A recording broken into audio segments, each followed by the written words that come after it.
সংবাদ সংগ্রহের সময় সাংবাদিকদের সব বিধিনিষেধ থেকে স্বাধীনতা পাওয়া দরকার। বিশ্ব প্রেস ফ্রিডম ডেতে সরকারের কাছে আবেদন প্রবীণ সাংবাদিক দেবাশিস চক্রবর্তীর। অন্যদিকে সাংবাদিকদের ওপর বহিরাগত চাপ নিয়ে উদ্বেগ প্রকাশ করে সিনিয়র সাংবাদিক অংশুমান চক্রবর্তী।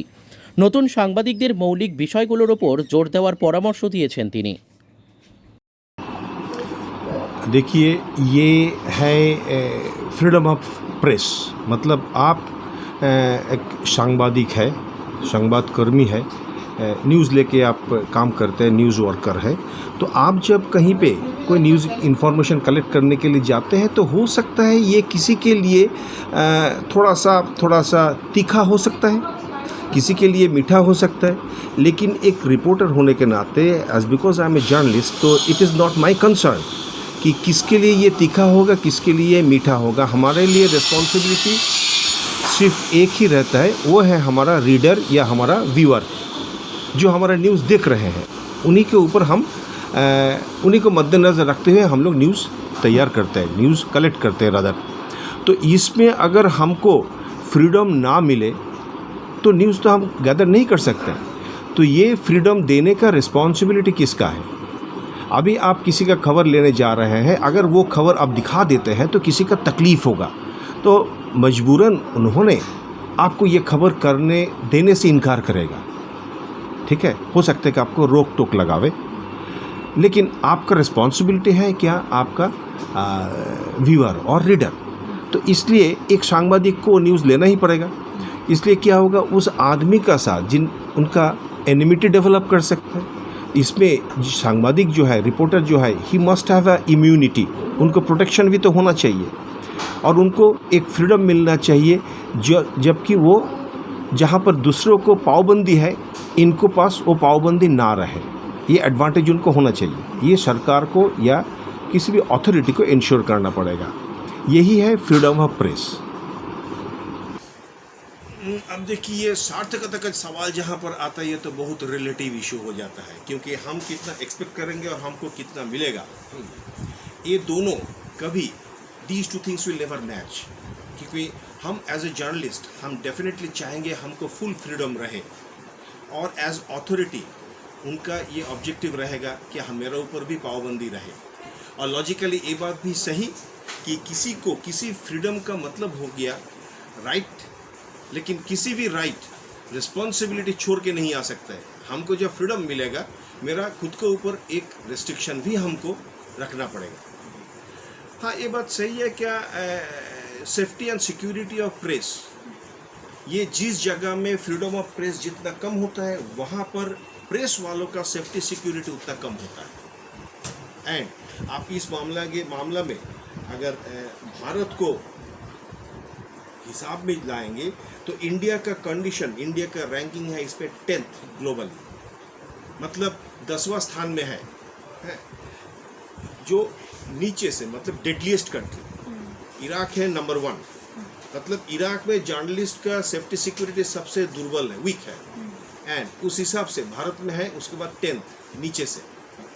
क्यों ये बोल रहा हूँ, देखिए, ये एक committee for protect of journalists, ये न्यूयॉर्क बेस्ड एक ऑर्गेनाइजेशन है। ये लोग पूरे दुनिया में जर्नलिस्ट लोग जो काम करते हैं, इस काम में उनका तकलीफ़ें क्या होता है, ये लेके चर्चा करते हैं, ये लेके विचार विमर्श करते हैं। तो पूरे दुनिया का इन्होंने डेटाबेस हिसाब रखते हैं। आपके साथ मैं कुछ शेयर कर सकता हूँ कि इंडिया में अगर हम लोग 1992 से लेके 2023 आज तक हिसाब जोड़ेंगे तो 91 जर्नलिस्ट किल्ड हुआ है, मारा गया है। 91 जर्नलिस्ट मारा गया है, जो रिकॉर्ड में है, इसके बाहर हो ही सकते हो। उनमें से 42 मर्डर्ड हुआ है।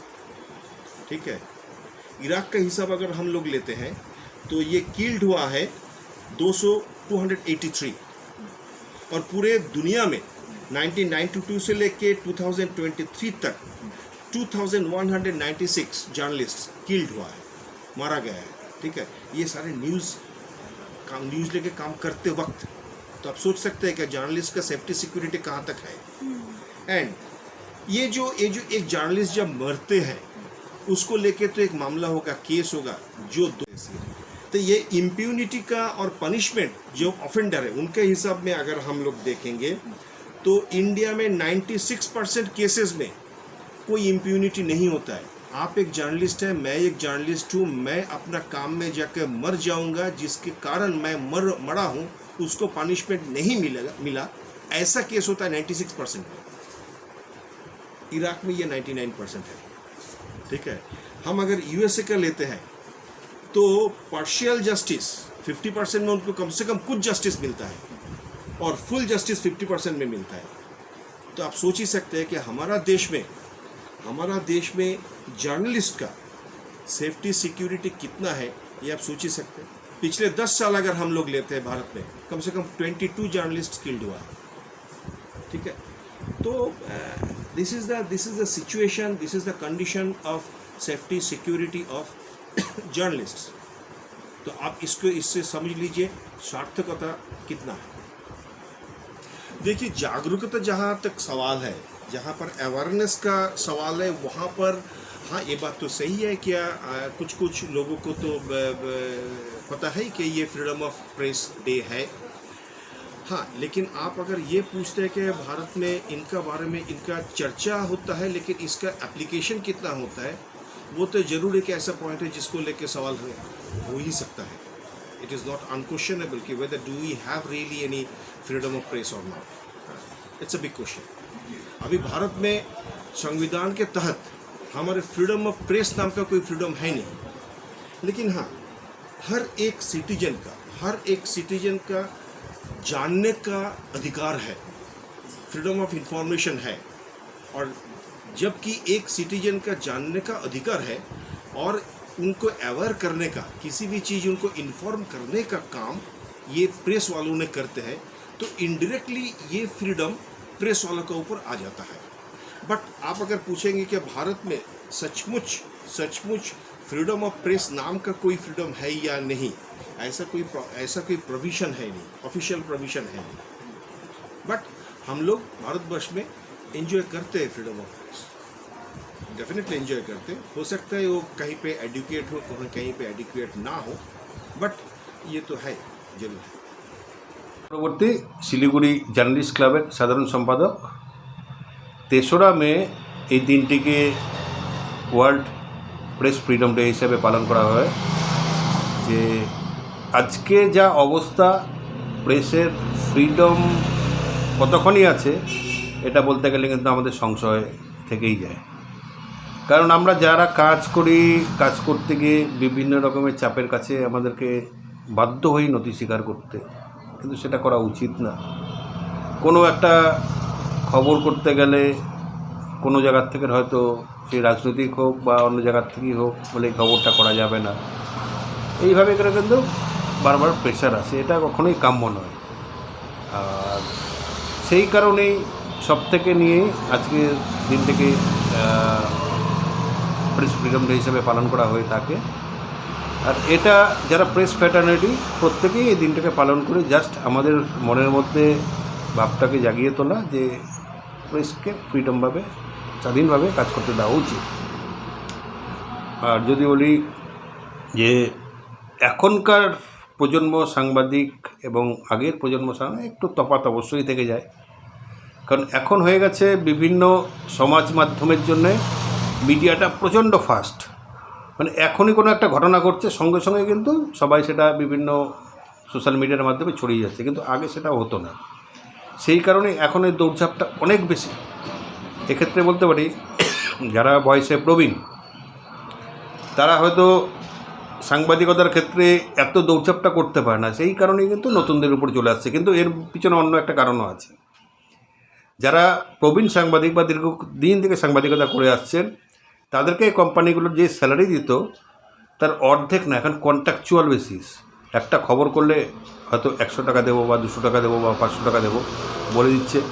ছেলেমেয়েরা পড়াশোনা করছে, মাস কম পড়ছে, কিছু করতে পারছে না, তারা বাধ্য হয়ে এই লাইনে চলে এসছে। এই কারণে কিন্তু তরুণ প্রজন্মটা চলে এসছে। কারণ যারা পেশাদারিত্বভাবে সঙ্গে সাংবাদিকতা করে, বহুকাল থেকে করে, তারা কিন্তু চট করে ওই 200 টাকা 300 টাকার একটা খবরের জন্য তারা যাবে না। সেই কারণেই এখন নতুনরা আসছে। মানে এক কথায় যদি বলা যায় যে সেক্ষেত্রে যে সংবাদ মাধ্যমের মালিকপক্ষ বা কর্তৃপক্ষ সংবাদ কর্মীদের উপর কিন্তু একটা আঘাত আসছে, যার ফলেই কিন্তু ধীরে ধীরে সমাজ মাধ্যমটা বেড়ে যাচ্ছে এবং পিওরলি যেটা সাংবাদিকতা সেটা তো এখন আমরা অনেকটাই হারিয়ে ফেলেছি। কিন্তু এই জিনিসটাকে ঠিকঠাক করে বের করে নিয়ে আসতে হবে, সবাই মিলে করতে হবে। সেই ফ্রিডম ডে মানে সবাই একটা দাবি, জানি না এটা কতদূর কী করা হবে, কিন্তু আমরা তবুও সেটা সবাই মেনে চলব। এই যে সোশ্যাল মিডিয়া এবং যে আপনার ট্রেডিশনাল মিডিয়া রয়েছে তার মধ্যে পার্থক্যটা কি দেখা যাচ্ছে? ট্র্যাডিশনাল মিডিয়া বলতে যেগুলো পেপার, মূলত পেপার হোক বা টিভি চ্যানেল হোক সেটা করে। সোশ্যাল মিডিয়া যারা আজকাল করছে, ইউটিউব করছে, ফেসবুক করছে, এগুলো জনপ্রিয়, যথেষ্টই জনপ্রিয়, কিন্তু একটু পার্থক্য থেকে যায়। কারণ হচ্ছে যারা ট্র্যাডিশনাল মিডিয়া মানে পেপার, টিভি, ওদের একটা দায়িত্ববোধ আছে, একটা খবর করলে খবরটাকে ঠিকঠাক হচ্ছে না সেটার করে দায়িত্ববোধ। কিন্তু আজকালকার দিনে বিভিন্ন সময় সোশ্যাল মিডিয়া দেখি কোথায় কী হচ্ছে, কী বলতে হবে বলে না, সবাই কিন্তু বলে দিচ্ছে। পার্থক্য এই জায়গাটাই, মানে ভাষা চয়ন, শব্দ চয়ন, এগুলো কিন্তু সোশ্যাল মিডিয়া থাকে না, কিন্তু ট্র্যাডিশনাল মিডিয়া থাকে। হট করে একটা ট্র্যাডিশনাল মিডিয়া বলতে যে কথা, রাস্তার মাঝে কোনো একটা গণ্ডগোল হচ্ছে, কেউ যদি গালাগালি করে সেটা কিন্তু সেন্সার করে দেওয়া হয়, কিন্তু এখনকার লোকাল সোশ্যাল মিডিয়াতে সেটা কিন্তু হয় না। সেই শুদ্ধই তারা কিন্তু টেলিকাস্ট করে দেয়। অনেক সময় তো ফেসবুক বা ইউটিউব বা গুগল থেকে সেগুলো কিন্তু ব্লক করে দেওয়া হয়। এটাই পার্থক্য। এবং যারা এগুলো করছে তাদেরকে বলবো যে বিশেষ করে শব্দ চয়নের উপর জোর দিতে, তাহলেই কিন্তু ঠিকঠাক করে সাংবাদিকতা শেখা যাবে। এবং সাংবাদিকতা শিখতে গেলে যারা সিনিয়র আছে তাদের সঙ্গে যোগাযোগ করে তাদের সঙ্গে বুদ্ধি পরামর্শ নিয়ে কাজ করতে হবে। হতে পারে তাদের সোশ্যাল মিডিয়ার হয়তো অনেক ভিউজ বা অনেক লাইকস থাকতে পারে, তার মানে এইটা না সে সাংবাদিকতার জগতে বিরাট বড় একটা নাম করে ফেলবে। দাদা, যে আগামী প্রজন্ম রয়েছে যারা সাংবাদিকতা জগতে আসতে চাচ্ছে বা আসছেন, তাদেরকে কি বার্তা দিবেন আজকের এই যে বললাম যে যারা কাজটা করতে হবে মন দিয়ে, এবং শব্দ চয়নের দিকে অবশ্যই ধ্যান দিতে হবে, এবং বিশেষ করে লেখালেখি অভ্যাস করতে হবে। কিন্তু এখনকার ছেলেমেয়েরা যে জিনিসটা করে না, যেটা হচ্ছে পেপারগুলো পড়ে না।